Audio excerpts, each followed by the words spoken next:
మనతో పాటు ఇంకా జాయిన్ అయ్యారు రాజకీయ విశ్లేషకులు అంది సత్యం గారు. అంది సత్యం గారు నమస్తే అండి. నమస్తే అండి. అంది సత్యం గారు, మరి తాజాగా యాపిల్ సంస్థ కొంతమందికి మెయిల్స్ పంపించింది. మీ ఫోన్ హ్యాకింగ్ కి గురవుతోంది, ట్యాపింగ్ విషయంలో మీరు చాలా జాగ్రత్తగా ఉండాలంటూ మెయిల్స్ పంపించింది. అందులో నారా లోకేష్ గారికి కూడా ఈ మెయిల్ వచ్చింది, మీ యాపిల్ ఫోన్ హ్యాకింగ్ గురవుతోంది, మీరు జాగ్రత్తగా ఉండండి అని. అయితే ఈ వ్యవహారం వెనుక, ఈ హ్యాకింగ్ ట్యాపింగ్ వెనుక వైఎస్ఆర్సీపీ హస్తం ఉందని టీడీపీ ఆరోపిస్తోంది. అలాంటిది ఏమీ లేదంటోంది వైఎస్ఆర్సీపీ. ఇదంతా కేవలం ఒక స్టంట్, ఒక గేమ్ అని చెప్తోంది. ఏమంటారండి, దీన్ని ఎలా చూడాలి అసలు హ్యాకింగ్ ట్యాపింగ్ ని? ఇది వాస్తవానికి దిగజారుడు పని. ఎవరు చేసినా, ఏ పార్టీ చేసినా, ఏ ప్రభుత్వం చేసినా దిగజారుడు పని. మీరు మాకు టీవీలో మాట్లాడాలని అఫీషియల్గా ఇన్వైట్ చేసి కూడా మేము మాట్లాడుతుంటే రికార్డ్ అవుతుందని చెప్పేసి మీరు మాకు ఒక ఇన్ఫర్మేషన్ ఇస్తుంటారు, అందులో వస్తూనే ఉంటుంటది. అంటే టెలిగ్రాఫ్ చట్టం కానీ, ఇన్ఫర్మేషన్ యాక్ట్ కానీ అసలు 112 ప్రకారం, అసలు ఆర్టికల్ ప్రకారం పర్మిషన్ లేకుండా రికార్డ్ చేయదు. ఆఖరికి సెల్ ఫోన్ కూడా ఒకళ్ళు మాట్లాడితే ఇంకో రికార్డ్ చేయకూడదు. అంత స్ట్రిక్ట్ గా రూల్స్ ఉన్నాయి.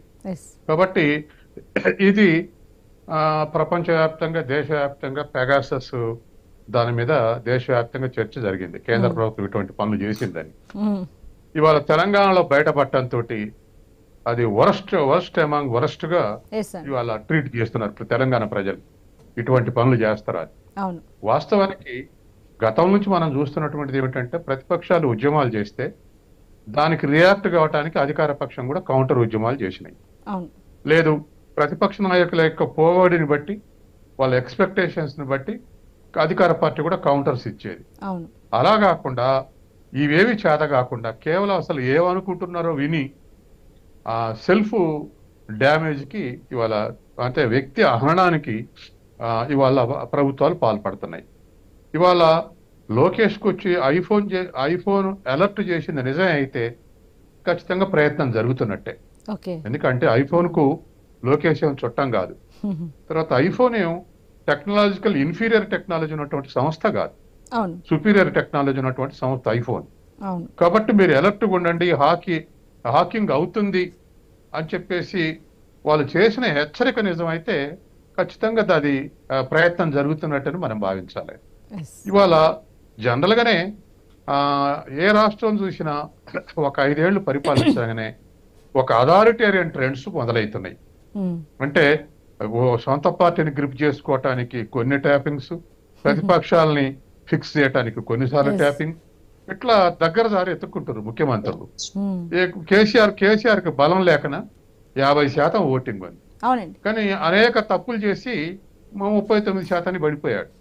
కాబట్టి ఎప్పుడైతే బలం ఎక్కువైతో, ఎప్పుడైతే ప్రతిపక్షాలు స్ట్రాంగ్ లేవో, ఈ వ్యర్థ ఆలోచనలన్నీ వస్తూ ఉంటాయి. అది నిన్న కేసీఆర్కి రావచ్చు, రేపు జగన్ రావచ్చు, ఎల్లుండి ఇంకో ముఖ్యమంత్రికి రావచ్చు. కాబట్టి ఇది illegal, it is a మాకరీ of democracy. ప్రజాస్వామ్యాన్ని ఇది దాన్ని ఏమంటారు తెలుగులో, చెరబడటం తప్ప ఇంకోటి లేదు. కాబట్టి ఇది ఎవరు చేసినా తప్పే. ఇది బయటకు వస్తే, ఆంధ్రలో కూడా బయటకు వస్తే పెద్ద డిఫేమ్ కు గురవుతారు. ఇవాళ దరిదాపు కేసీఆర్ ఫ్యామిలీ కార్నర్ చేయబడి ఉన్నది. వాళ్ళు సమర్థించుకునేటట్టు లేదు. పోలీస్ ఆఫీసర్లు ఇస్తున్నటువంటి చివరికి కింద ఆఫీసర్లు పయోళ్ళు ఐజీ అని, ఐజీ తెలుగుదేశం మన టిఆర్ఎస్ నాయకులు చేయమంటే చేసిన అనే కాడికి వస్తుంది. బహుశా నెక్స్ట్ వీక్ రాజకీయ నాయకులు కూడా అరెస్టులు మొదలవుతుండొచ్చు. అట్లా ఫిక్స్ చేయబడి ఉంది. కాబట్టి ఈ తప్పు సీరియస్ కాబట్టి ఇది ఏ ప్రభుత్వం చేయకుంటుంటే మంచిది. ఒకవేళ లోకేష్ ది హ్యాక్ ప్రయత్నం చేస్తుర్రు, అది విత్ ఇన్ ది స్టేట్ అంటే సహజంగానే ఒకవేళ బీజేపీ ప్రభుత్వానికి ఇష్టం ఉంటే, బీజేపీ కూడా ఎన్డీఏలో పార్ట్నర్ కాబట్టి ఆ కేంద్ర ప్రభుత్వానికి ఆ శక్తి ఉంటుంది.